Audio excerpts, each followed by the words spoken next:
So welcome. I am Burak, founder of Etohum. Excited to be here.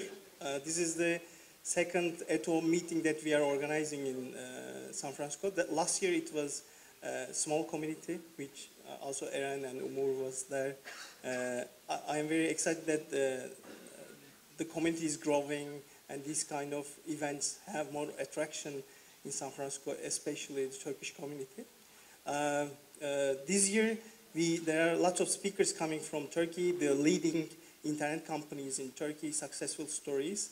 Let me briefly tell who I am, and also what we are doing in Turkey. Etohum is the accelerator located in Istanbul.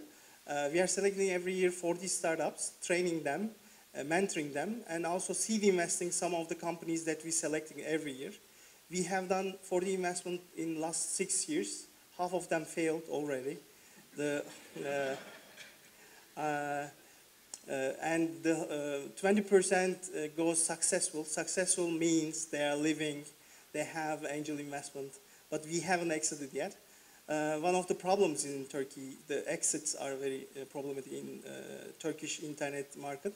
So additional to that, entrepreneurs have different kinds of culture in Turkey, and we will be in next rounds bringing lots of entrepreneurs and startups to Silicon Valley in order to match them and also have the sense of Silicon Valley roads and streets, and have the ability to meet lots of other entrepreneurs in Silicon Valley.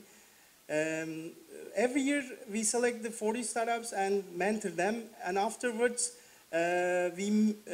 they pitch to our angel investor club. Some of them get angel investments, some of them get VC investments.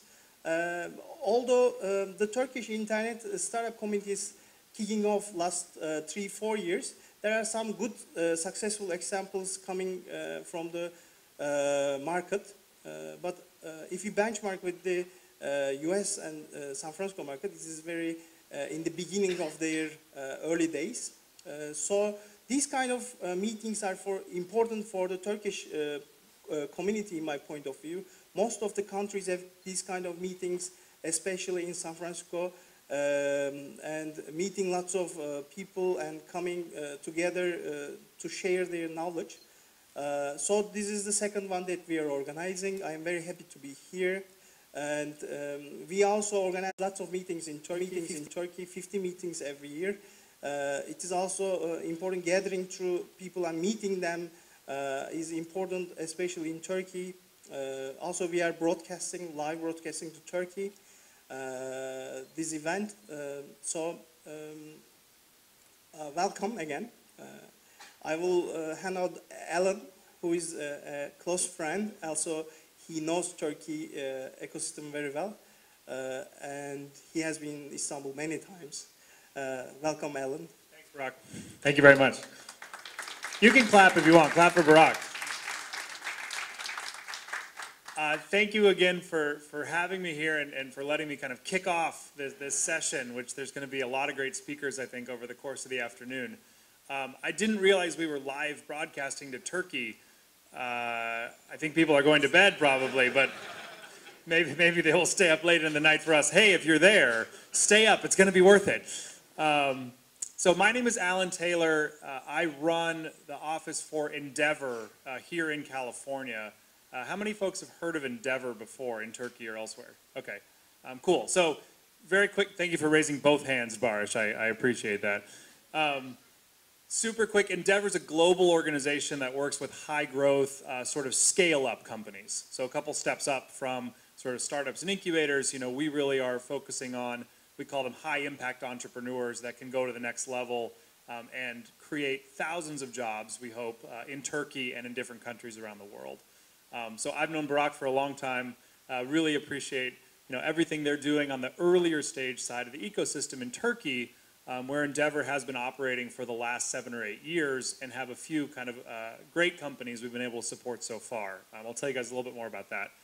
But essentially, what I do today, my lens is, over the last 8 years at Endeavor, I spend a lot of time in different markets around the world, and then here in Silicon Valley, sort of listening and trying to figure out what people are thinking about the other markets around the world, in Europe and in parts of the sort of emerging and growth markets. So what I wanted to do today was just give a very, very quick sort of perspective on, you know, this role of being the bridge or the link, I think, between Turkey and Silicon Valley, and how Endeavor actually sees this. You know, so again, Endeavor's place in the world here is we spend a lot of our time with the bigger growing companies in the markets, right? So in Turkey, our portfolio, this is companies like Yemek Sepeti, like Peak Games, like Airties, like Lidiana, not just technology companies, but also some more traditional industries. But they are established, we call them sort of medium-sized, going into being big companies are the ones that we're looking to support. We do that because we believe those are the companies that can actually make the biggest difference. And we hope that many of the earlier stage, of the 20 still surviving from Etohum, we hope that a lot of those guys will actually grow up to be large companies themselves. So in my role at Endeavor, I look at sort of all of our biggest markets around the world. So I spend time in Brazil, in Mexico, in Indonesia, in South Africa, in large parts of Latin America and the Middle East, and of course in Turkey. And my biggest observation is that in spite of, you know, crazy headlines and political turmoil and all the things that you read about in the newspaper for Turkey, Turkey actually remains a really interesting and exciting market for entrepreneurship, and one that I think will be globally even more important over the next decade. So I really do think there's very good news there. In fact, we had an event yesterday with about 15 Silicon Valley investment firms meeting entrepreneurs from Turkey and the Middle East and Latin America and all over. And one of the investors, I think, really put it well when he said, man, the BRICS really are last decade, right? So Brazil, Russia, India, China. This really is going to be the decade for the mint economies. How many of you have heard of the mint economies yet? Okay, so the mints are Mexico, Indonesia, Nigeria, and can you guess what the T is for? Turkey. Good guesses. So I actually think events like this are super important, because if you think about the innovation economy and kind of the early stage entrepreneurial ecosystem in a place like Istanbul, you know, the more links we can make to Silicon Valley, the stronger that's going to be in the coming years. And certainly Endeavor wants to play a role in that. You know, my office here and my team want to play a role in that. I want to be a part of that, because I think it's really important for people to have mentors and to have networks and to be able to talk to people who've worked at hyper-growth companies and understand exactly how that works, right? So for some of you in the room who maybe you grew up in Turkey and now you work at, you know, Twitter or Google or Apple or eBay, you're actually an important part of that ecosystem too, right? Because being able to talk to people about how things work at those companies is really interesting, I think, and relevant.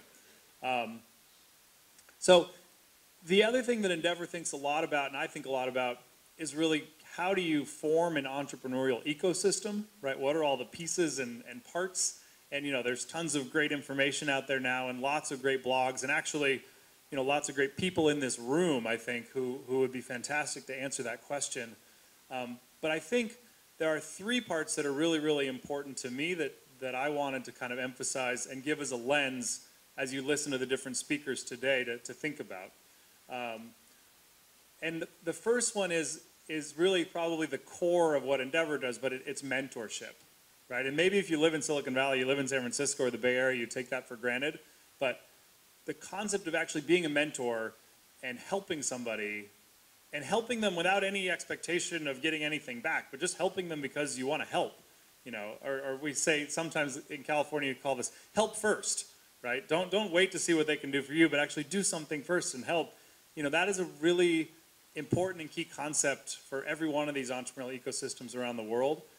And the more people embrace mentorship and the more entrepreneurs become mentors, not just, you know, when you're 60 years old and you've been there, done that, and you've made it, but on the way up, right? So you can be a mentor on somebody on a problem that you had 2 years ago, right? And now you kind of went through that, and now you can help somebody do that. And I think that's a really important part of the culture here. It's one of the hardest things to try to replicate in other places.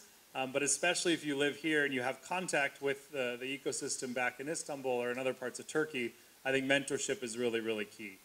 A second piece of ecosystem building that I think matters a lot is investment. And so that's early stage investment from angels and seed funds and accelerators. And Endeavor operates in 20 different markets. In my perspective, Turkey is either the second or third most active market in terms of this early stage investment starting to happen, right? So in the places we work, Brazil probably has the most active market there, and then second is either Mexico or Turkey. Not that I'm putting you against Mexico in some sort of World Cup battle now, but I think that part really does matter. And it's not just about dollars and money, it's about mentality and time, and people use this buzzword smart capital, but that's a real thing, right? Actually being able to help companies when you make an investment as an angel or as a seed fund or as an accelerator, I think matters a lot. Barack is on his phone, so I must not be saying anything very important. I don't know. He's bored. He's tweeting. Okay, fair enough. The third and last thing that I think really matters a lot it is this concept of role models, right? So of successful entrepreneurs who have been there and done that, who have really built something, then staying involved and staying a part of the ecosystem matters a lot. And so I think one of the speakers later today is going to be Sina Afra from Marcofoni. I think is a fantastic example of a company, that really over 5 years experienced tremendous growth, and is an example, I think, to others. And we need more of those coming out of Istanbul and coming out of Turkey in the next couple of years. So, overall, my perspective globally, I live here in San Francisco and spend about half my life on an airplane, is that Turkey is a really interesting and compelling market. It is one that for folks who live in Silicon Valley, it's far away, right? So we got to keep working with Turkish Airlines for that direct flight. We don't want to go to LA every single time. So things like that matter. Time zones matter, logistics matter, but I do think it's a market, if you think about the global investment community, that folks in London are very interested in Turkey, folks in Europe are interested in Turkey, and increasingly I think we'll have people in Silicon Valley spending time in Turkey and going over there and exploring the market.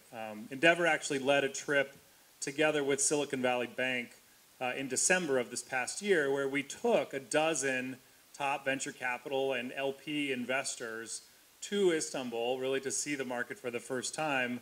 And Silicon Valley Bank is an interesting partner here because they did that same thing in China 12 years ago, and in Brazil 7 years ago, and in Turkey last year, right? So you can kind of see a progression of what some of the leading indicators are starting to say about the international community and how they look at Turkey. So I'm not an expert in Turkey. I'm an enthusiastic supporter and a fan. And obviously with Endeavor, we hope to do more and more to help the Turkish ecosystem. And with that, I don't know if Barack is going to make me say anything else or ask me any questions, but maybe I'll turn it back over to go to the next speaker. Is that appropriate?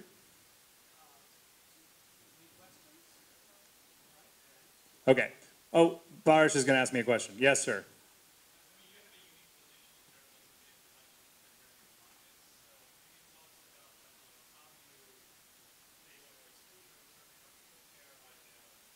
Markets in Brazil and Russia. I know you spent a lot in Brazil, and how Turkey positions in terms of their growth curve. So I think Turkey has a unique advantage. I mean, Endeavor's in 20 countries. I spend most of my time in the 4 biggest ones. So that is Brazil, Mexico, Indonesia, and Turkey. Turkey has the unique advantage of having a fairly sizable home market, and the ability to do business in the region, right? So Brazil is a bigger home market, but has a limitation in that most Brazilians only build businesses for Brazil.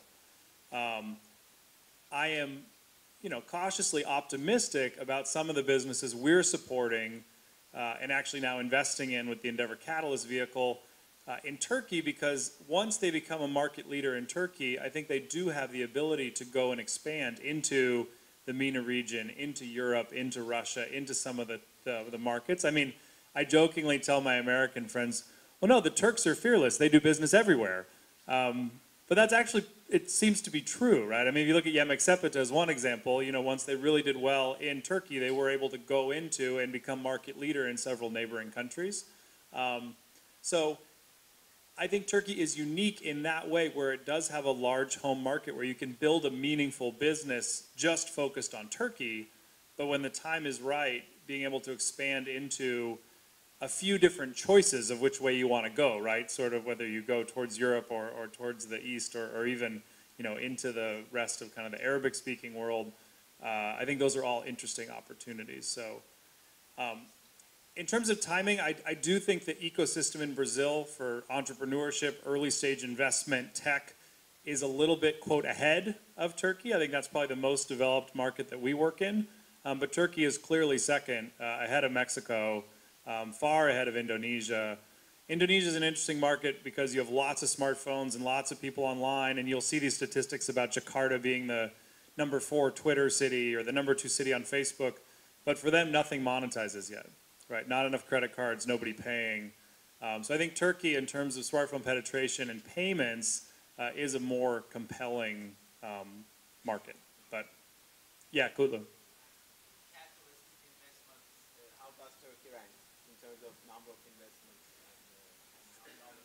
Sure. So the question is, Endeavor has a new co-investment vehicle we set up just 2 years ago, where we have 600 portfolio companies worldwide, and we can now invest into some of them, really the kind of the best of the best. So the question is, how does Turkey rank on Endeavor Catalyst investments? And I think he knows the answer. He's just trying to make me say something very nice about Turkey. Turkey ranks first. We have made 4 investments so far in Turkey. Again, those are some of the companies we mentioned: Yemek Sepeti, Lidiana, Airties, and Peak Games. We have made 3 in Brazil, 3 in Argentina, 2 in Mexico, 1 in Indonesia, and a couple in some other places. So Turkey is in first place, but they got to keep going if they want to keep their ranking. So, okay. Well, hey, thank you guys very much for having me. I appreciate it. If you are still awake in Istanbul, good job. Keep going, and come on back up, Burak. Tell us what we're going to do next. Alan, thank you very much. Great words, great speech. Thank you. I would like to invite Eren, who is also an entrepreneur here in San Francisco and made a great job in last 3 years. I think Udemy has valuation more than $200 million. You are not going to say that. Okay. But he made, awesome job. He's going to tell his experiences, especially probably in Turkey and in Valley. Eren, please, welcome.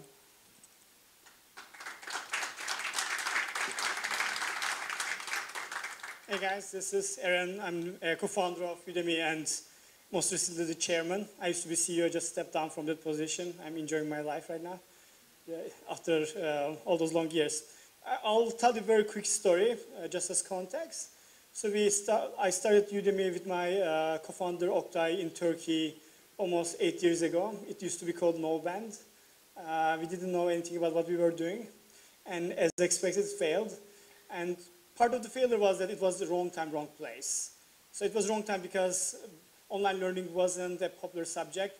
All the investors had been burnt out in the early 2000s for investing in education. And also, like, what we wanted to do, casual learning, was kind of non-existing markets. The bandwidths were expensive, so even if we were successful, we wouldn't be able to actually maintain kind of the cost in the levels they had to be. Also, Turkey was the wrong place. So I'll tell. So there are certain companies that you have to start in certain areas, because usually the idea of a company is available everywhere. Pretty much everywhere in the world, so somebody else will have the same idea you have. Probably when we did Udemy, there were another like 200 people with the same idea, and I at least saw 50 companies getting funded for the same exact idea. So idea is a commodity, so it's available everywhere. So and what happens is, like, everybody has an edge. Like, everybody will have a competitive advantage, and how well you execute on your competitive advantages will actually make you successful or not. So, and Udemy is a marketplace for online courses. So we wanted to create a platform where anybody could teach anything they wanted. And the goal was creating a destination where anybody can learn anything they want to, and in their own time, in their own place. So this is like a really big mission. But what you need to start a company like this is you need a density of influencers. And for that, honestly, Turkey wasn't the right place. The people that most other people are following and are influenced by, usually those influencers tend to go to certain locations. I mean, New York is a big hub, and in Europe, like Paris, London are big hubs, and Turkey, Istanbul is a big hub. If you were thinking about actually Turkey market itself, we should have been in Istanbul, not even Ankara. So we were in Ankara back then. So that's why I think like the location was a problem for us. So what we did was we failed in our first attempt, and there was a kind of change in rules. So all of my co-founder and all of our employees had to go for military service, and I came to US 3 days before my due date. But I thought that there was still a merit in what we were doing. Normally, when you fail, sometimes there are legitimate reasons for you to fail, but sometimes there aren't. I think we weren't able to give a fair shot in our first trial. And I came here, joined a startup called SpeedDate as one of the first employees. SpeedDate did a decent job. We got 20 million users in 3 years. And we brought a lot of amazing engineers from Turkey to here. I think I lost count to 45, maybe people total. And that was the time when I went to Turkey. Everybody was complaining about why there was no talent in Turkey. So, and I went back and forth, and I was like everybody else. Right? When I failed in Turkey, I thought, oh, Silicon Valley is amazing. Like, people are successful there because they made environment is awesome, ecosystem is perfect. Like everything sucks about Turkey. So I had this opinion. And when I came here, I actually realized I was fairly mistaken. So first of all, we didn't know what we were doing in Turkey. And it wasn't we didn't have the right idea, we weren't executing it right. We actually had very little shot.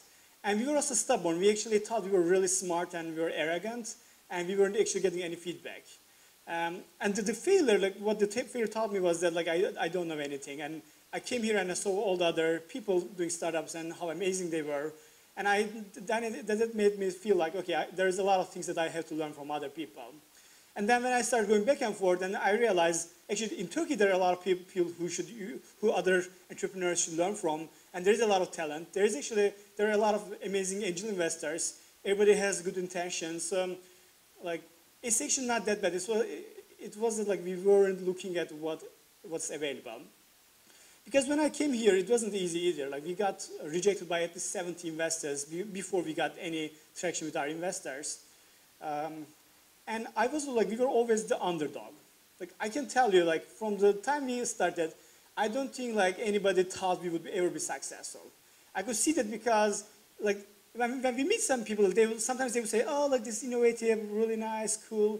But that's when a girl says a boy that he's adorable or cute, instead of trying to become his girlfriend. So, you know that they don't think you are going to be successful. They just, applause your confidence, maybe. And we were always considered underdog. Even we were able to raise some money, after a lot of hustle, but still, other companies launch, and each time, different competitors launch, I knew that our investors thought that they would beat us. I'm just admitting it right now. And it went forever. Then companies like Coursera and Udacity came out, and everybody was saying, oh, these are very famous Stanford professors. How are you going to ever compete with these?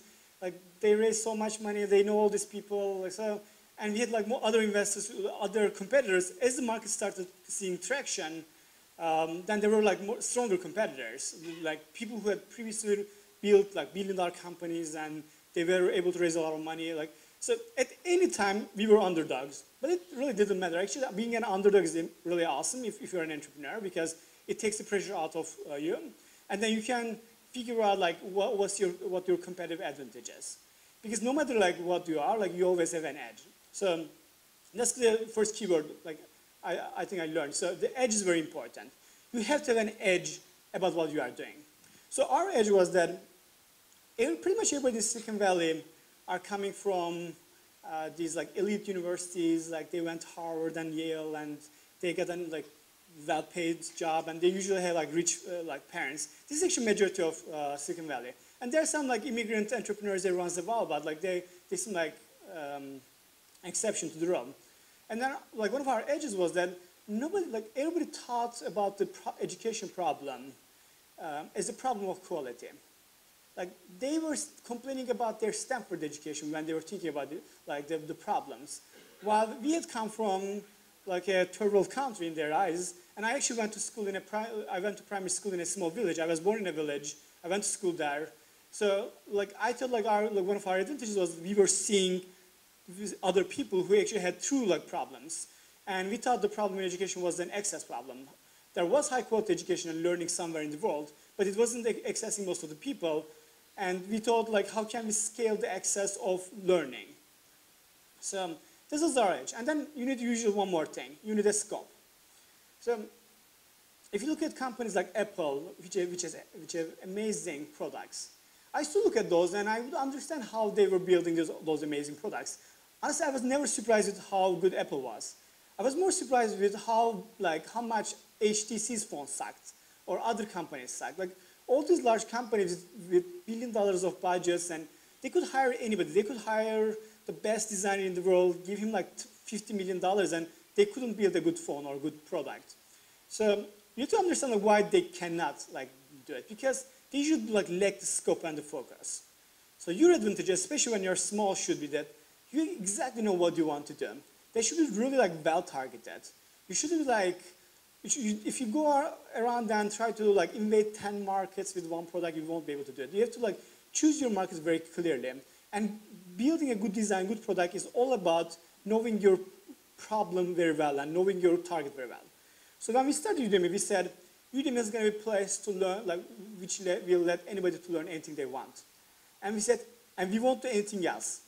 So if you think about learning and how people learn in other places, like the traditional place is a school or a university, and you can quickly recognize that these are not learning companies. These are education companies. They have a lot of things, they do a lot of things outside learning, and those other activities become so important that they actually don't care about learning at one point. That's actually one of their like smaller, that's one of the smaller things that that take their attention in their daily lives. So by scoping Udemy to only learning and not caring about accreditation, certification, signaling, like how about like employment, recruiting, like these are the things that everybody else was trying to do as a part of learning, and they were trying to make learning a part of it. And we said, no, we are going to do only and only learning. Honestly, like that was one of our biggest like advantages in our competition. And even though we were underdogs, like now we make significantly more money than most of our kind of quote-unquote competitors combined. I mean, except like the old companies like Linda, they still make more money than us. But like simply, in the matter of 4 years, we sustainably grew. So every month we grew by maybe 15–20%. We never had a lot like a huge PR buzz or anything. It was just what we were doing was working step by step every month. And every next month we were coming again and making it work one more time. So it is like, in entrepreneurship, there are no rules for success, right? Everybody is trying to like just build patterns about what makes people successful and what makes you like fail. But in reality, like there are exceptions to every rule you can bring up. So you have to kind of understand what your weaknesses are, what your competitive edge is, and you have to suck up all the disadvantages. If you just keep complaining about how other people had better advantages, how people in Silicon Valley can raise more funding, or how like there are more engineers there. So like you have to just suck it up and do your thing and know your weaknesses and double down on your competitive advantages. And eventually like you have a shot to make it. All right. I think I have us like scheduled for 15 minutes, so it's been just 15 minutes right now. So if you have questions, I'm happy to take it.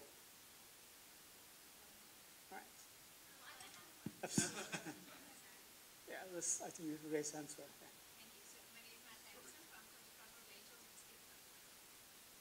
Thank you. So my name is Martha Emerson from Cross-Border Angels and Scale.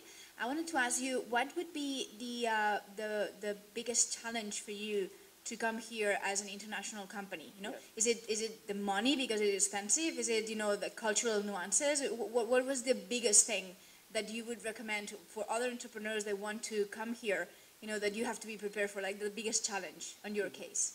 Yeah, I think visa was the biggest problem. So we came here by working as an engineer in a company. So money wasn't the problem, but visa became a big issue. Like my co-founder had to go back to Turkey for 1.5 years just to get his visa handled. And it's been 6-7 years now. We employ 75 people here. We did we raised a total of $50 million, and I still don't have a green card. So I'm still yeah, I'm still at risk, right? So that was a challenge that's kind of hard to overcome because it's government and there's not much you can do as a person. I think there were a lot of other problems, but they're easy to overcome. There are cultural differences, but then you meet some people here and you adapt yourself. And especially one of the biggest skills of being an entrepreneur is being able to adapt different environments. I think as an entrepreneur, my biggest challenge was that I was feeling especially in entrepreneurial ecosystems, I was feeling like I was feeling like I wasn't a part of it. So, and you see, you come up to a conference or summit where people talk about education, and you realize, okay, everybody's background is kind of similar, but you are this black sheep, and you just have to make sure you don't get intimidated from it, and you keep doing it. Hi, my name is Handan. I come from corporate finance background and currently dabbling around being an entrepreneur. My question to you is, what was your thought process in stepping down as a CEO? Was it personal reasons or you're looking into creating another company, perhaps? That's a good question, and I can tell you, when you come to a position like this, what you hear in a place like this won't be the right answer. So, because there's always NDAs and rules, and you have to think about your company and stuff. So, my kind of quick suggestion is don't expect an honest answer in an environment like this. So, open it. You have to ask those questions in closed rooms. So, but I'll try to do my best. So, I was kind of burnt out, so I wanted to spend more time in product. And I was realizing that Udemy is becoming more of an operational company. So the stuff we are doing this year most is international expansion. We are going to open 3 or 4 offices around the world. We started with a Dublin office. And then we have to go to other markets. There's a lot of hiring, finance and stuff. A lot of things that I have no passion at. So it kind of made sense to have a separate CEO. And that's the problem I was seeing with myself was that I was really product focused. And then I came to the realization that certain problems in Udemy had to be solved with a holistic approach to both product and operations together. Early on I thought it was just product problem, and I then realized it wasn't. At that point I kind of had lost the control of the operational aspect of the company. So I already had hired a lot of executives. I already had set up teams and stuff, so they had their own movement. So for me it would be really hard to just kind of step on the toes of the existing people and move them aside, take the control over it, and just change the whole organization. That would be a mistake. So I decided it would be better if I brought in a CEO to do that particular thing, and I could focus on the product part of the problem. All right. This is as honest as I can get. Leading gambling site billionaire. We don't say gambling. It is. It's an entertainment business. Definitely an entertainment business. Well, I'm very happy to be in San Francisco after 32 years. This city, I fell in love when I came here, 1982. I was a student back then in US, studying as a mechanical engineer. Thank you. And life evolved all those years, and now I'm an operator in online gambling, as you say. No, it's not a gambling. It's an entertainment, all right? Well, first of all, in order to correct this misunderstanding, I will, as opposed to the other speakers, I will tell you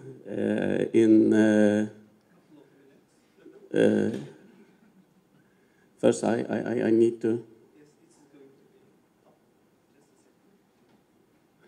need to give you some information on our business model then you will understand it's not a gambling.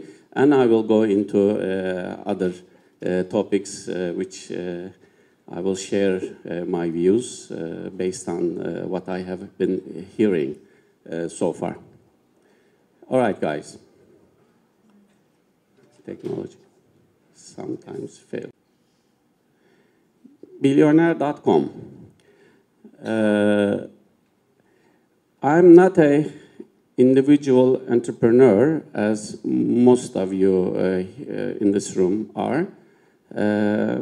I'm a professional manager in an institutional entrepreneurship, which it turned out to be quite a successful one.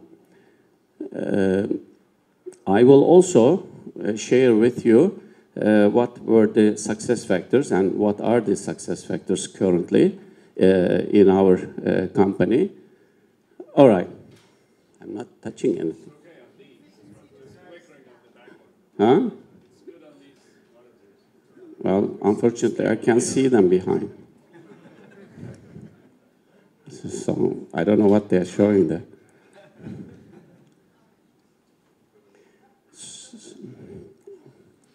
Leave it as it is, please. All right. Okay. We are the first online sports betting company. When we say online sports betting, there is only one brand in Turkey called Iddia. It is owned by Sport Toto. It's a government organization. And all the related bets are under the jurisdiction of Sport Toto. Billionaire.com has been serving as an online sales point of Sport Toto, Iddia, and other products of Sport Toto since 2004. So our business model is on a commission base from the amount of bets that pass through our system.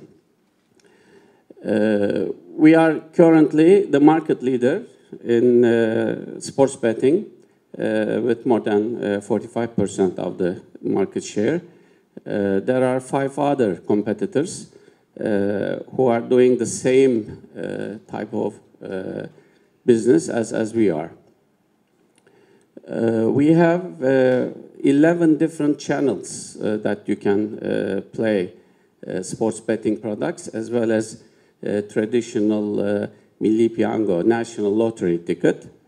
So you can purchase these products from your laptops, your pads, all sorts of pads, both iOS operated and Android operated pads, and your telephones, both iOS and Android based telephones. And also we have some special set-top applications which you can download on your PCs, and you can also play through those. Or you can call a call center and speak to a live agent and place your bets as well. We have also established a real-time online money transfer systems with 12 leading banks in Turkey. This has been one of the concerns I had in mind back in 2003 when we originally were thinking about this idea, to implement this idea. We thought that money transferring would be a real bottleneck in this business, but we found out that the technical capabilities of the banks in Turkey are so advanced. They were very willing and enthusiastic to open up their systems to integrate with our systems. Right now, you can transfer money to Billionaire system in seconds to play your sports betting or purchase your Milli Piyango tickets. And similarly, you can also transfer your winnings, your prize money, back to your bank accounts also within seconds. So this is a two-way transfer system. And this is not almost, it's cost-free to the customer. Whereas in most of the European-based betting companies, this has a cost to the customer. But whereas in our system, because of this seamless, very effective way, we are working with banks directly, this is cost-free. Right now, we have more than 1.9 million unique members. I say this unique because in order to become a member of Billionaire.com, you need to provide your name and Turkish identification number, like a social security number you have it here in US, and your birthday. And as soon as we receive these three crucial information, we check this information with the central database in Ankara, controlled by the Ministry of Interior. And once we confirm that this information is indeed correct, then we establish your membership and send you your password and your membership number, so you can become immediately a member of Billionaire.com. And this takes maximum 3-4 seconds to establish. This is also very amazing. Government organization, we call MERNIS, has opened this system to us, and we have a contract with them. Each time we request the information, we need to pay some 10 cents or 15 cents, something like that. So this is also very surprising. We don't see this type of information check and confirmation system elsewhere in Europe as well. In 2013, I'm sorry, we have realized 842 million Turkish lira. This is roughly $450 million with 2013 exchange rate. So that's the amount of money that our customers played through our systems, and our invoiced revenue is about 7.5% of that amount. So that's our revenue. We see that as you create a trustworthy service to your customers, and if you are very customer-oriented, customer satisfaction-oriented, you bypass or you eliminate all sorts of prejudice that Barış was talking about among the Turkish customers. For example, since we are working on purely electronic systems, we are also depend on other service providers. Even though we may invest a lot of software hardware in our own systems, we still need to rely on Türk Telekom's major data line to communicate from our systems in Istanbul to Sport Toto's systems in Ankara. From time to time, our own softwares or hardwares may fail, or Türk Telekom's softwares or hardwares may fail, or it does. Sport Toto's softwares or hardwares may fail because we are operating 24 hours around the clock. But whenever our customer experiences a problem, and if this problem, even though maybe a fault of our customer, if it's not an intentionally, abusement, because we do see a lot of clever customers. If it's not an intentional abusement from the customer side, we pay their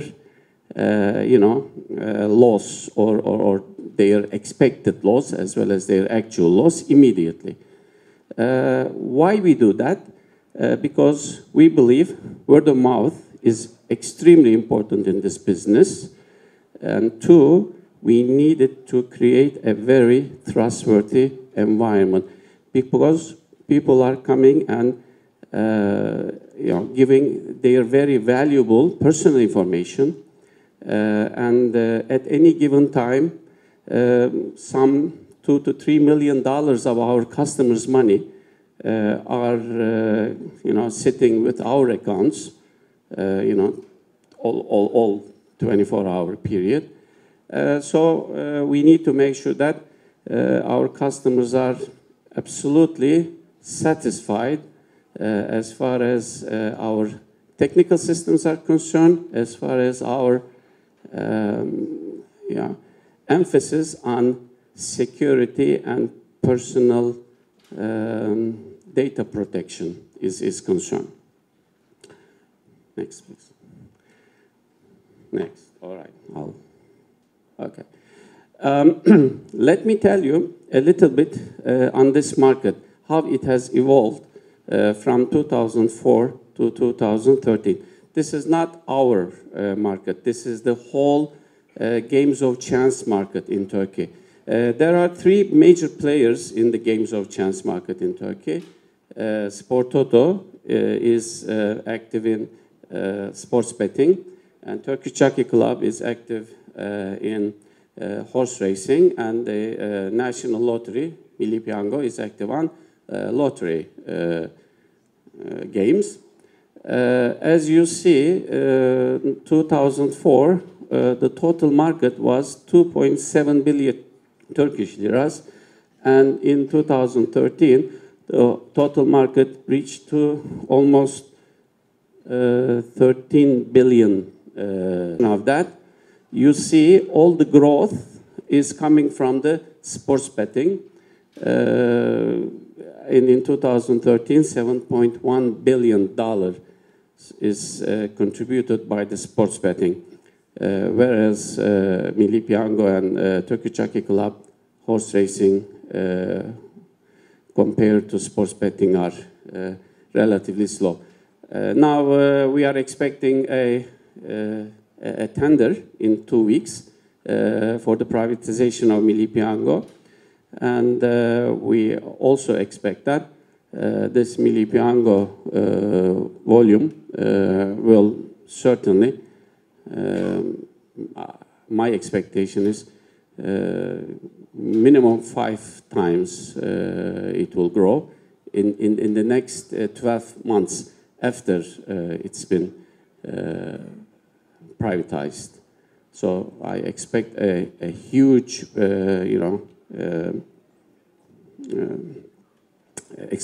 exponential growth, and then maybe flatten out throughout other years. Okay, next is. Okay, and a little bit on. I'll skip to the other one because it will show you exchange rate in different. The gaming turnover, billionaire this time, has experienced from 2005 to 2013. We started with 50 million Turkish lira of gaming passing through our systems in 2005, and it has reached to 832 million. And during this period, we have also achieved from 200,000 unique customers to almost 1.9 million unique customers. Okay. Now, I will also, this is very confidential information, but I will also share with you. We have initial investment in our company back in 2004 4 and 6 in two chunks. We received $2.5 million of initial investment. And as of last year, end of last year, we have distributed $41.4 million of dividends. And this business is still continuing. And turnover per employee in 2013 was $5 million. And we are one of the highest EBITDA generating company in Turkey, generating more than around $150,000 per employee in 2013. And we are very anxiously waiting for the privatization of Milli Piyango because we see a huge opportunity there. Okay, what were the critical success factors in Billionaire's history? As I said in the beginning of my conversation, we are a good example of an institutional entrepreneurship. When we look at our history, we had three investors. One of them was Turkcell. Definitely we utilized its name, its cloud in Ankara. It has been a huge help and being presence there.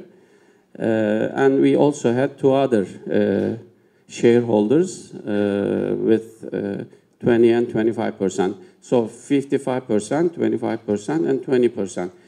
Even though their shareholding was not equal, when we look at the management rights in the company, they all had one-third, one-third, one-third. And this, therefore, gave a huge flexibility and also importance to the professional management of the company. And also, when you act as a entrepreneur, institutional entrepreneurial, and if your major shareholder, or if you have only one shareholder, decides that your business does not fall in parallel or may jeopardize elsewhere in that big picture, they may not let you grow, or they may ask you to change your business models according to their bigger pictures, whatever that bigger picture indicates. But in our case, since all shareholders, in terms of management rights, were equally represented in the company, they acted as a pure financial investor, thus giving a huge emphasis on the professional management. And because of our luck, maybe, we did turn out, it turned out that we did all right. So everybody was happy during this period. And what were the importance of this institutional entrepreneurship? Since we have been, we started as a company in a very highly regulated sector, and we do continue to operate in a very highly regulated sector. We have lots of big, communications, connections in Ankara, and if we, or myself, or a group of people that we have started this company, would have acted alone as individuals, it would be almost impossible for us to go and make the people in Ankara to convince that they should change the laws and regulations so that this type of business can be created. I'll give you one small example. Back in 2005, after we started Milli Sport Toto, we decided to introduce Milli Piyango ticket sales in our system. So I went and had numerous meetings, not only with the general manager of Milli Piyango, but with all deputy general managers, with all critical managers in different parts of the Milli Piyango organization, and try to convince them that we can very easily sell their very traditional Milli Piyango tickets in our system without having any problem to their individual responsibilities. At the beginning, they had a huge resistance to that, and with our very insisted, week after week visits, they finally decided that they can do it. But at this time, they wanted to share this responsibility with somebody in higher levels, and which was the minister in charge of Milli Piyango. So I took I went and asked for a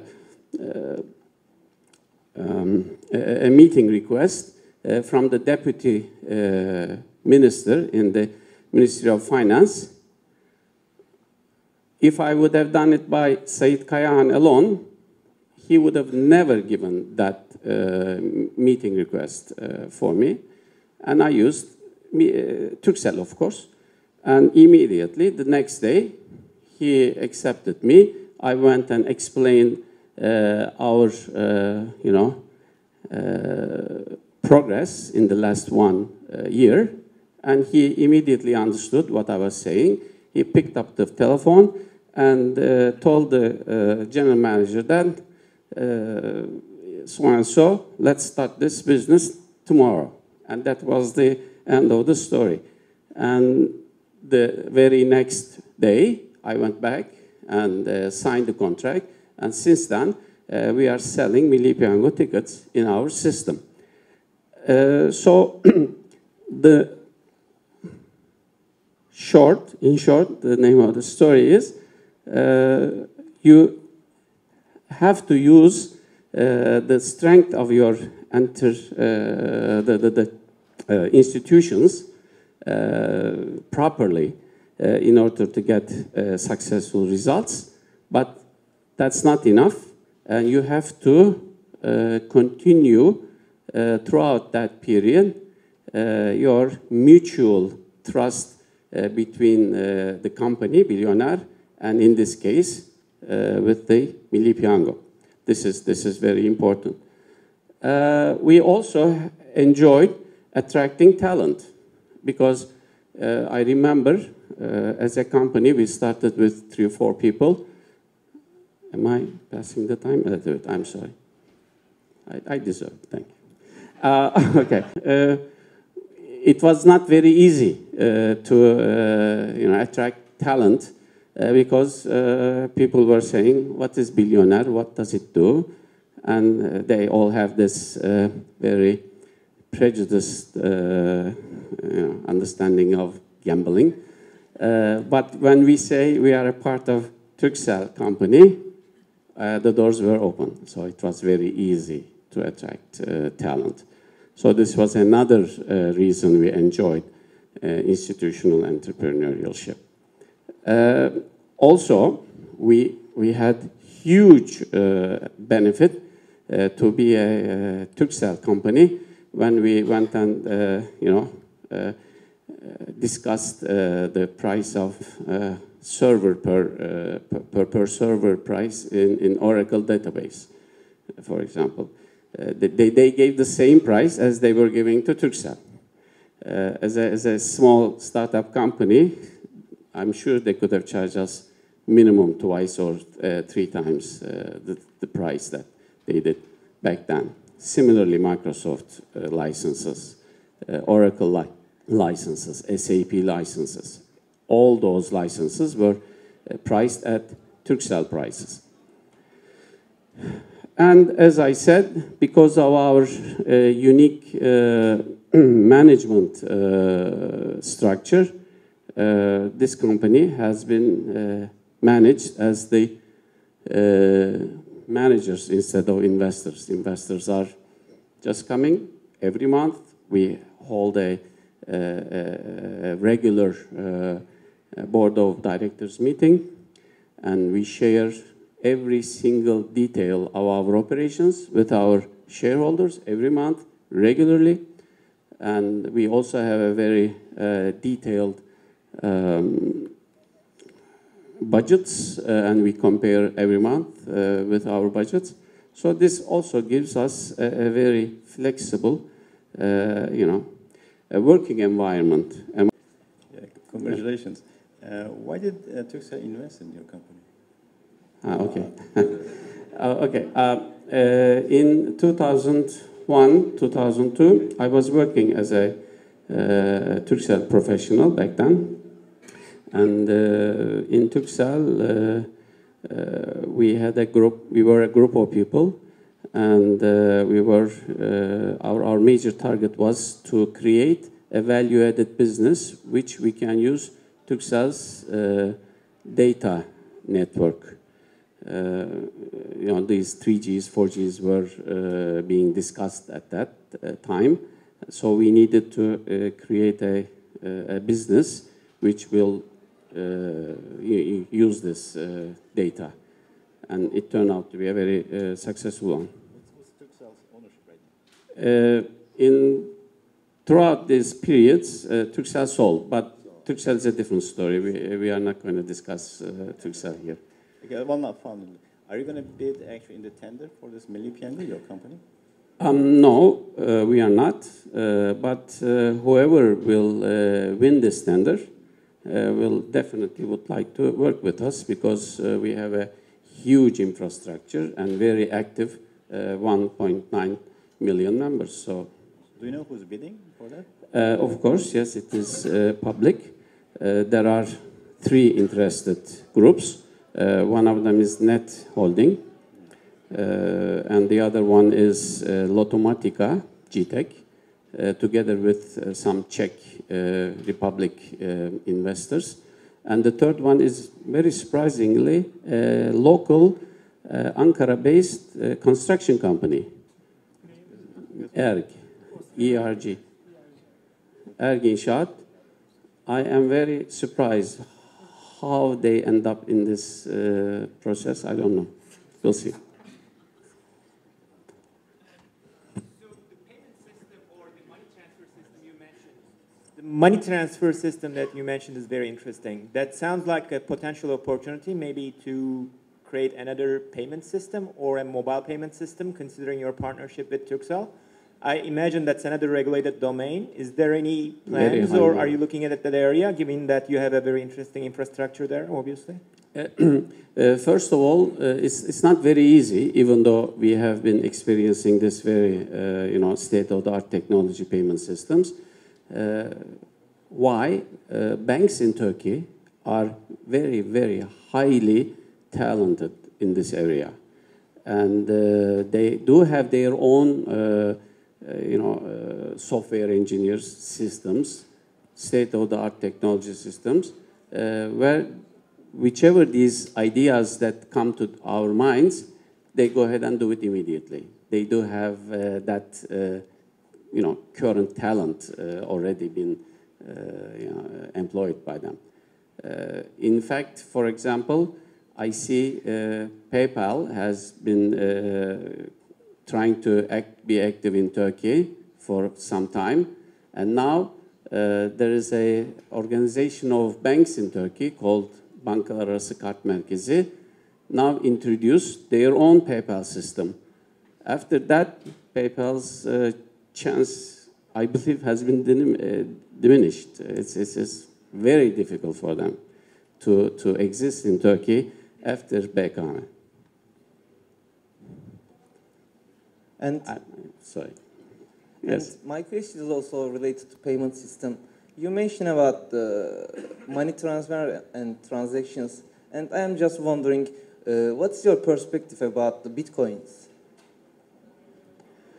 Well, my perspective about Bitcoin. Bitcoin is a scam, I think.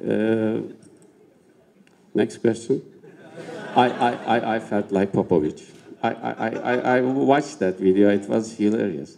Next question. Yes. My question is about how did you manage to bring in new customers, users, at the first place? Because I know that this is a complete switch of mind. Basically, there are some traditional ways of gambling or entertaining yourself in Turkey, but taking it to the online platform, you might have faced big obstacles around that area. So how did you manage to bring in new customers? And did you use any of the marketing tools to basically attract your customers, users on the website?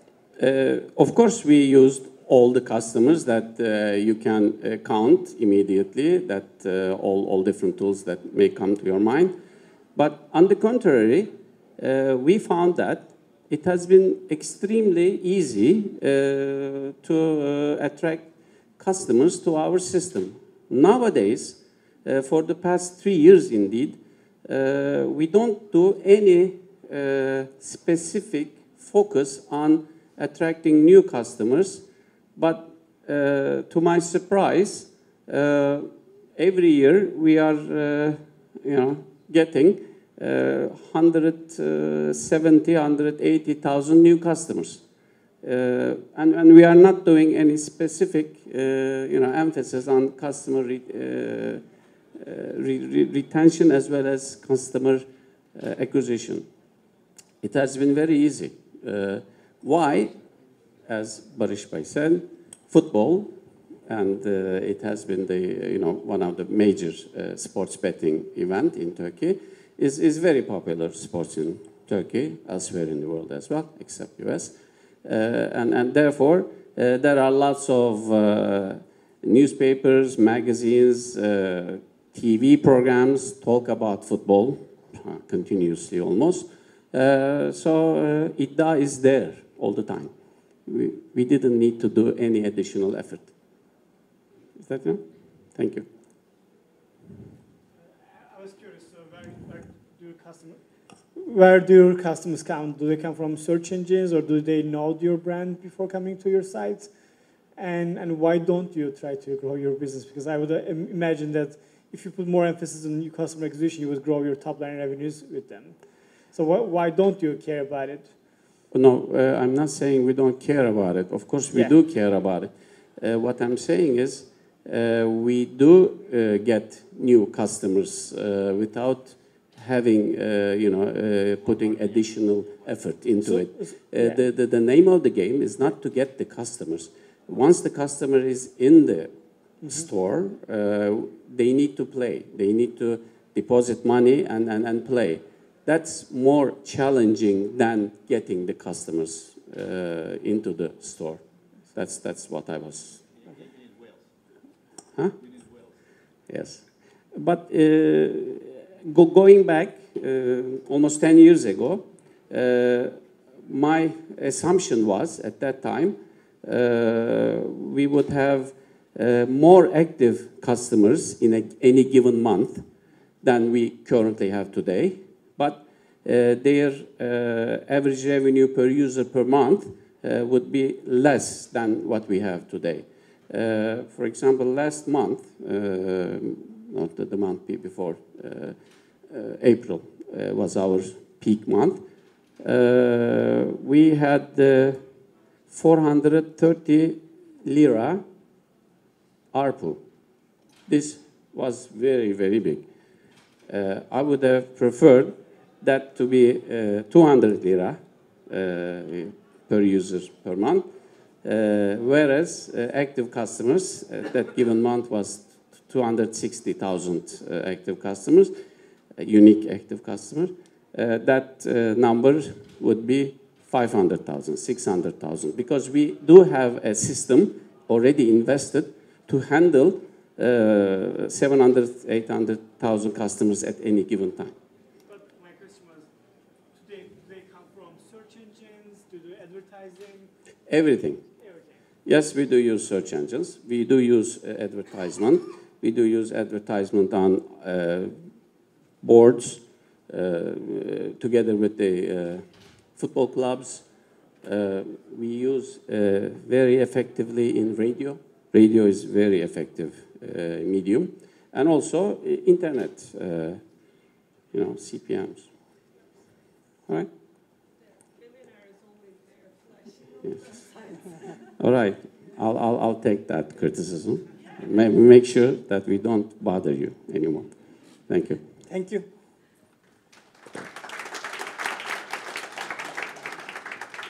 And the last session for this first part, Sinan and Ihsan will be here for fireside chat. They're, I think, chatting over there. And they're coming. Isa is coming. Sina is too late. So we're going to sit, right? Okay. So first I'm going to introduce myself. This is Ihsan. I was working for the Koç Group 7 years, 8 years. Then I have started a startup in Turkey with my co-founder in Istanbul. Then we raised money from the US, and one of our investors, he was here. I don't know where is he right now. So we moved to California, LA, Glendale. Then, end of the story, we sold our company, the biggest irrigation company, Rainbird in US. Then I have started a Fit Startup Factory, which is the accelerator program, which is not focused on e-commerce, machine-to-machine software as a service, other type of startups. 6 of them doing well, other ones going to die, I guess. And now we have started to invest the companies, early proof of concept fund, you can say that. I'm working with Hüsnü Özdin, maybe everyone knows Hüsnü Özdin, who is the founder of the Finansbank, and he sold Finansbank $4 billion or something like that. And I'm teaching in the university, that's it. So if after Sina introduce himself, I'm going to do the fire chat with Sina, ask questions. So we have lots of points we have to discuss, because he was an entrepreneur, he was a professional guy, he's an investor. He started a foundation right now. What else? His husband, his father. Okay, Siraj. Maybe we can start from your first, how can I say, professional life, the eBay. Just give some speech about the eBay, then we can keep going. Well, my professional life was not only eBay, but my professional life was something about 15 years, so I came very late to any entrepreneurship. And I think I was 40 years old when I started to, launch Marcophony and all the other entrepreneurship stuff. And honestly, until I was 36, 37, I even do not think about becoming an entrepreneur. But then I met some other entrepreneurs, a guy called Niklas Zenström, and then I started to think about becoming an entrepreneur. Actually, the Kaufman Foundation, maybe you know the biggest entrepreneurship education foundation in the US. They are behind the Startup America. Their research is launched 2 months ago. Most successful entrepreneurs started to be entrepreneur after 35. So you are one of the example of them. So how did you decide to leave the professional life? It is like... and you are a German based, right? No, at that time I was already in Turkey. Okay. But shortly after that I left eBay. And the thing is, you do it like a monkey is jumping from tree to tree. So you hold the one, you don't leave the other one. Once you hold the second tree, you jump. It was similar like this. So we founded, I have 2 co-founders. We founded the company. I continued a few months more with eBay. Mm-hmm. The company was running, and then after a few months, I switched totally to Marcophony. But it happened very fast, so it happened everything in really a few months. Is everybody knows the Marcophony, right? Okay, we just missed that. Yeah, it is, at the end, it's an online flash sales site. Yeah. So people always talking about the challenges starting a business, but I don't want to focus that part. I want to focus the scaling part. What was the biggest challenges when you are scaling your business in the Marcafoni? I guess it's after 2 years it started to scale. No, actually, Marcafoni was different. Marcafoni started to scale from day one. And there was a big first mover advantage, which means back in 2008, there was nothing like online fashion in Turkey. And then Marcafoni came and then said also, it is cheap, it is a bargain, it is only today, you have to buy. So this is something that people reacted very well in Turkey. And I remember that we have collected 1 million members in 10 months without having any marketing department. So it was really word of mouth. Without spending money. And zero spent, really zero spent. And it came in the first 10 months, we had 1 million, which was for 2008, 2009, an incredible number of members. So what was the challenges? The challenge was always to manage the growth. So we were always running behind. The first years we had 600%, 300%, 150% growth the first 3 years. Mm-hmm. And whatever you did, the growth overcome everything. We moved at the very first time, we were in Istanbul, Asmal Masjid. 3 months later, we were in Harbiye. 6 months later, we were in Gazi Osman Pasha. Another year later, we have a second building in Kurtköy. So it was like, oh shit, we need to relocate again. We need to find another 50 people, etc. The last 2 years were optimizing. So the growth came down, and then it was optimizing, becoming profitable, playing with all the small screws and stuff like this. So I heard in your one speeches about the logistics and managing the inventory, which is the biggest issue for you guys. And you always say that when people talking about online business, e-commerce, but the biggest challenge is the offline side, about managing the logistics and operations. Yeah, sure. Last month, Marcafoni sold in Turkey 1 million articles, which is 400,000 orders. And to manage this, you get every day 35,000 articles into your warehouse, and then you send it packaged, customized to your customers. You get 20% back every day, and this needs to be organized. The main challenge and the main value is always in e-commerce, like also with the same with Amazon. It's not the homepage of Amazon. It's the logistics center, it's the warehouse, it's the service, it's the customer support, whatever they offer. It's the same with Marcafoni. And we did this also in 5 countries. So I'm not sure if anybody knows this, but we opened up Australia in 2009. So in Australia, we had 250 people working. Then Ukraine, 450 people. Greece, Poland, and Korea. We shut down Korea. We sold Australia and Greece. And recently, we sold the 2 other countries together with Turkey. Actually, Korea is a good example for the failure, if you remember. So just give a little, elevator pitch about why did you change the Korea plan? You have started Korea, but you quit it very fastly.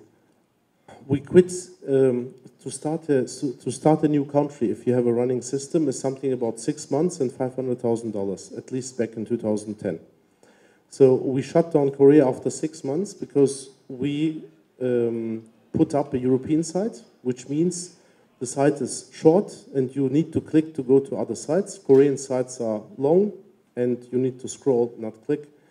We made everything different than they used to be because our concept worked in Turkey well, in Australia well, in Ukraine well, but we completely disregarded the market specifics. So therefore, and the good thing with e-commerce is you can measure everything. If you have 35 customers after 6 months, it's a good sign to shut it down.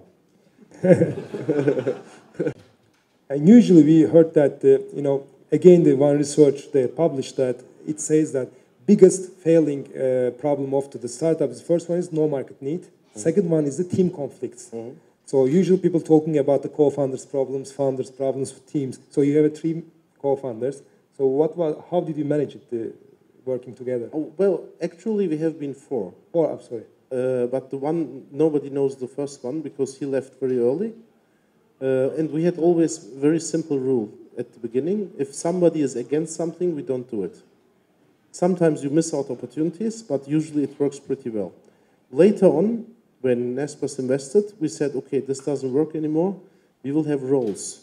So I had the easiest role as CEO, and then we played according our roles. This also helps. And then all the usual, daily issues you might have, you overcome if you stick to the roles. It helps. So when did you start to exit from the Marcophonia? When did you start to think about to sell your company, and how did you prepare the Marcophonia to exit? I think it happened naturally, or you did plan it? I think we have been always very open-minded for an exit. So I would say exit was always a part of the game, but we never started an exit like we never said 3 years ago we start the exit now. We have been approached, and then you have some opportunities, and the decision is always first of all, do you need money? Second of all, what's the future? So can you sell your remaining shares? Is it good to sell your shares or keep it? And if the offer is giving you something you can maybe earn in the next X years, you can consider to sell. And this is what happened 3 years ago. We sold more than 50% to the Naspers group, and then had some options, and we sold the remaining part 3 weeks ago. Yeah. So I don't ask going to the valuation. I'm speaking. I'm sorry. I skipped to the valuation question. I don't talk about valuation. I know that. People say to me, ask the valuation. Then that's why. So it's just in Turkey? No. 9 are in Turkey and 7 are outside of Turkey. 4 in the valley.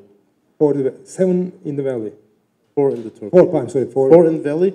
All my last 7 investments have been made outside of Turkey. Okay, it's great. So, what did you see when you invest in startups? What kind of startups are you investing? Just e-commerce or different types? I started with e-commerce, but it's getting over the e-commerce now. So, I think for myself, it depends very much on the team. So, if I find good teams, I believe that good teams can handle bad ideas or bad topics. So therefore, I invest usually in the team, in scalability, and in income models. So I don't care that much about if this is mobile, if this is software as a service or e-commerce. And then we are facing some problems. So investing, the first step is easy. There is a certain ticket size, you invest on your own or you invest with some co-investors. This works in Turkey pretty well. The problem in Turkey is the exit line. So Turkey had 2 exits in 15 years of internet, more or less. This one is Gitti Gidiyor, the other one is Marcophonia. So anything else is still in the growth phase. This is also the reason why I started to distribute or allocate investments. So when you invested in startups, maybe actually teams, what did you observe about the mistakes or the missing points in the startups or the teams in Turkey? I'm asking the Turkey part. I'm not sure if this is something specific about Turkey, but in Turkey, 2 things happen pretty much. The first one is they start with a very high motivation, and if there is not the same success on the same motivation level, it goes down like hell. So after 6 months, at the time being, I have one company which raised 1 million last year. They didn't get the success, and now they are dissolving the company. Not pivoting, not trying different, etc. They are really dissolving the company. I think this is one challenge. It might be a Turkish issue to have this. Actually, the second one is a little bit with the team composition. From the 7 Turkish companies I have invested in, 4 has been with co-founders, and in each company, one co-founder left the company. Really? Yeah. Actually, we had some issues. We choose one startup in our startup factory, which is the best one, and they just pitched to the GBA. You weren't there at that time. So GBA say they want to raise just $30,000, and GBA said we are going to invest $300,000. After the meeting, all of them left the company. They start to fight. They start to talk about the term sheet inside of the co-founders, and they just gave up. Okay. So maybe you can answer the question the different one. You are investing companies in Silicon Valley and other countries and Turkey. What are the difference between the entrepreneurs or founders you can see? Like a patient, maybe talent. It is very difficult to match the people from Silicon Valley. The education level here is much higher. Deep technology is here, so the things happening here are much more sophisticated. Turkey is a land of opportunities, which means they can act very fast. The companies can grow like hell, especially if it's consumer-facing companies. But I think still the Turkish ecosystem and Turkish entrepreneurs have to learn how to get investments, how to scale a company, how to create a big company, how to exit, stuff like this. I think Turkey is still premature in this point. So also we have the problem about the mentors in Turkey. We don't have any mentors. Nobody can help the entrepreneurs in Turkey. Burak? Okay. So I'm going to come to the other part of the map, the ecosystem in Turkey. People always talking this ecosystem word is very popular in Turkey and all the world actually. When you check the entrepreneurship ecosystem in Turkey, what are the missing points you can see in helping to the entrepreneurs be a successful or to be entrepreneur? I don't think that in Turkey we have a big entrepreneurial culture. There is a nice Turkish word, girişken millet ama girişimci değil. So therefore I don't think Turkey has to learn about entrepreneurship. And but the biggest obstacle in Turkey, but maybe all over Europe, is the money. Look what Silicon Valley companies can get on funding and how fast. Funds with 50 to 100 million call themselves in Silicon Valley microfunds. In Turkey, a 50 million fund would be the biggest fund for technology. The biggest ever first-time fund in Europe was $160 million, which was Lakestar. So $160 million is nothing here. And to develop the ecosystem, you need some money so more than ideas. In Turkey, I think we have more ideas than money. But as long as we don't have any money, we will not see stuff like Twitter and other nice concepts coming up from Turkey. Because of the possibility, yeah. Exactly. Okay. So, and maybe everybody heard that he launched one of the new foundation, which is called Girişimcilik Vakfı, Entrepreneurship Foundation. So, what's your aim? What's the mission of the foundation? Well, what I have decided is I will put a certain part of all my proceeds in the last 5 years into charity. And one piece of that is the foundation. The Entrepreneurship Foundation is doing something what the usual ecosystem in Turkey, but also in Europe, is not doing. The usual ecosystem is supporting people who decided to be entrepreneurs. So Burak is helping them, Endeavor is helping them, Girişim Fabrikası is helping them, Kaufman Foundation is helping them, etc. What I would like to do is, I have a strict selection process. I will select students, so everybody younger than 24 years can apply. And whoever run through the application process will get 500 Turkish lira per month until end of the studies. The only thing I expect from these guys is to meet an entrepreneur every 3 months, and I will ask the entrepreneur to share his story, because entrepreneurship is all about inspiration. I started like that. I had no clue with 25. If somebody would have told me in my 20 ages entrepreneurship is something cool, I would have at least tried it. I had not the chance. And I believe by inspiration we can motivate many young people to that. That's the aim of the Entrepreneurship Foundation. Nice one. And the other question people always ask, and they tweeted us to me, but I hate this question actually. What do you recommend to the entrepreneur candidates? Which industries or which business is good, has an opportunity in the future? I hate this because all entrepreneurs should first see the pain, then decide to be entrepreneur. In Turkey, people start to say, I want to be entrepreneur, so which business I can do? It's ridiculous, actually. But you can give your ideas. Well, I believe that you need a solution regardless what happens. So if there is a problem and if you see the solution for that, you can go for that. It can be mobile, it can be e-commerce, it can be software or hardware. Look at Nest. So this is nothing which nobody would have thought about 3 years ago, but now it is changing the thermostats in the world. And Tesla is another thing. These are big examples, but I think you need a certain problem. I met a guy called, I think his name was Sir Terence Hill. He was from Canada. He founded something like 100 companies, and 94 of them was still running. And he said always he started every company when having solving a customer issue. So a company said, oh, it would be so nice if we would have this and that, and then he started a company, went to that customer, then worked with them, and then he always assumed that others will have the same problem. And he's, I think, one of the most successful serial entrepreneurs in the world. So he's in the same league like Richard Branson. There are 3 of them. Yeah. He is one of the 3. So and I know him very well, so he's always doing these startups, putting the incubation of that company, the customer. He usually focuses on the B2B startups, so he's putting them the incubation side. It's great.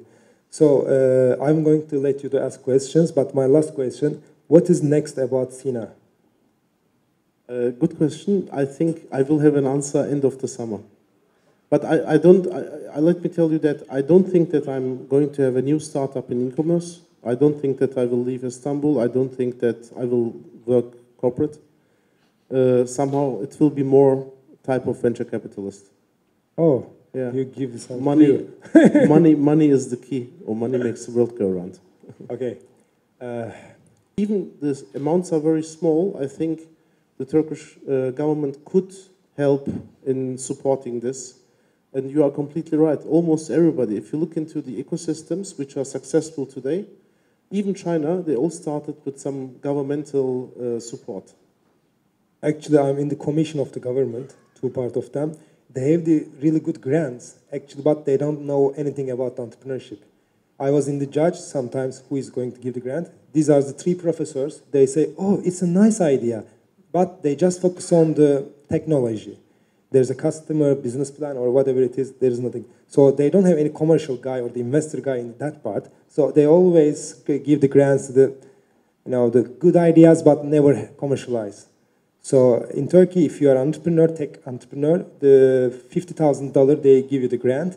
But the problem is that they need a big project plan for this grant, 2 years plan. So all entrepreneurs focus on this project plan. Customers say different things, but they don't change the product because they say to the government, we are going to do it like this. So otherwise, they can't take the money. So it's going to be, and they published a research about who got the grant from the government. 18% are successful. 82 is not successful, not living right now. Question? There's one question. I will actually make a comment. I think just claiming that all companies should come out of like problems or pain, I think it's like too limiting. And I'll actually tell most of the best companies I saw actually didn't come out of pain. Like the guys in Twitter never had a problem with like not being able to share 140 character problems. So the painkiller companies is usually like there are types of companies who are directly coming from the pain, but there are a lot of companies which are more like vitamins. So there's no pain that people observe, but sometimes somebody like sees an opportunity. And I had met the Airbnb guys from very early days. Actually, they had no idea about a problem where people wanted to kind of share their houses. That wasn't what they were thinking at all. I mean, I think most of the time entrepreneurs just see opportunities, and the opportunity might be that there is a pain which is not being answered. Then that might be the opportunity. But I think it's like wider than just looking at pains. Is it about pain? I think it's about a solution, providing a solution. You usually get pain in countries like Turkey because you don't have any funding, people do not understand you, you talk about technology and stuff like this. And I believe in Silicon Valley, most people do not have any pain. Yeah, there's barely any pain here, but there's still more some companies have started. This is a good point. Actually, I'm teaching in the MBA, and whenever we say it should be focused on pain, everybody is answering like you, and they are giving the examples, usually Henry Ford and Steve Jobs. Henry Ford says, if I ask to the people, they never want a car, they want faster horses. So I say, but this is the wrong answer actually. Henry Ford says that people needs to be go from one part to other part faster than right now. It is your innovation side, you can do the plane or you can do the car. So when you think about the Twitter, Jack Dorsey, I met with the Jack Dorsey 2 years ago, we were discussing with him, he said, people always talking about, we just want to share the ideas in the small sentences. We just heard that. We don't want to read anything, the microblogging. So there was something people are talking about before. Jack Dorsey said that. I don't know if it's right or not, but he said that. And the Ben Horowitz was there also. And the second thing, they always say about Steve Jobs, he didn't ask the people they need an iPhone or something like that. But people is getting more mobilized and they want to be used more easier stuffs. So it based on your innovation side, your entrepreneurial side, to find the right solution. And the second part, he mentioned that it's really right. If you are in Turkey, if you couldn't find the real pain right now, existing one, nobody invests you. You will show them this company needs this product or these people needs this product. If you don't show them, nobody wants to spend their money.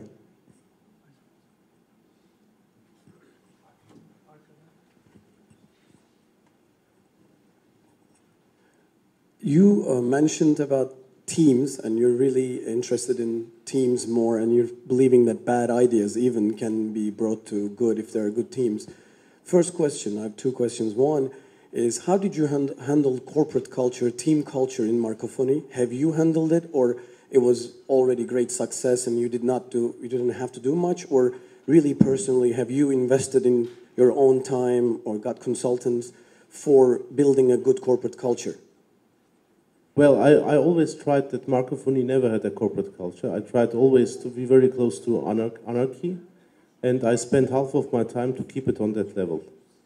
So less rules, and to leave the people do whatever they want to do. More like ad hoc culture you were. Yeah. Also, we didn't have a strong corporate culture. How about you looking for new teams? Are you looking into, what are you really looking when you say good team? Is that their passion one? I want to have, there is only one thing I look at. I want to meet people who believe into their ideas. This is passion for me. If they have questions and if they start to question the idea, then it becomes difficult to trust into the team.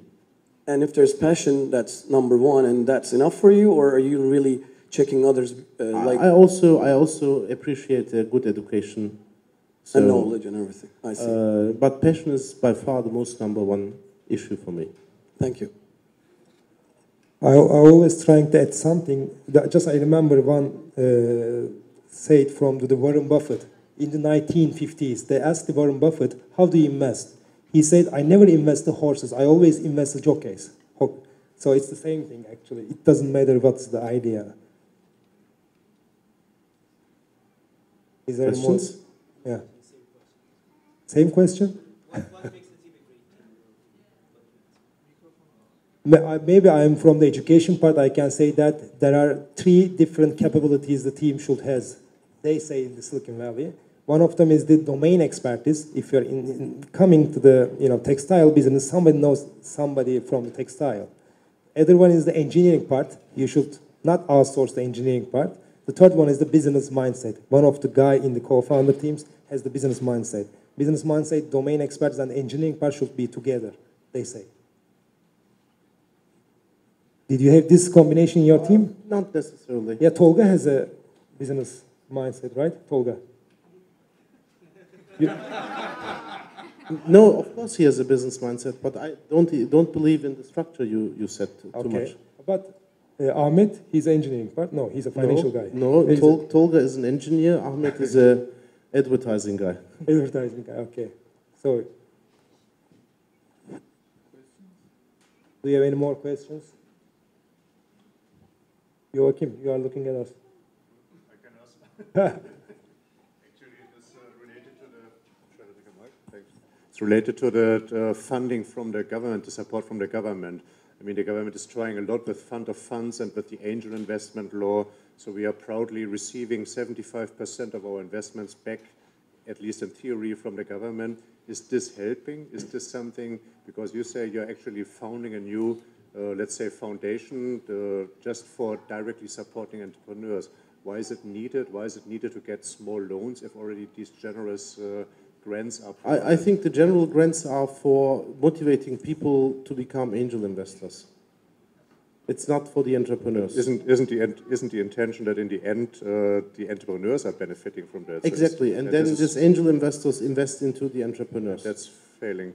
The foundation part is trying to motivate people to get entrepreneurs. But you mentioned something more, which is about getting small loans, small grants for the Exactly. entrepreneur.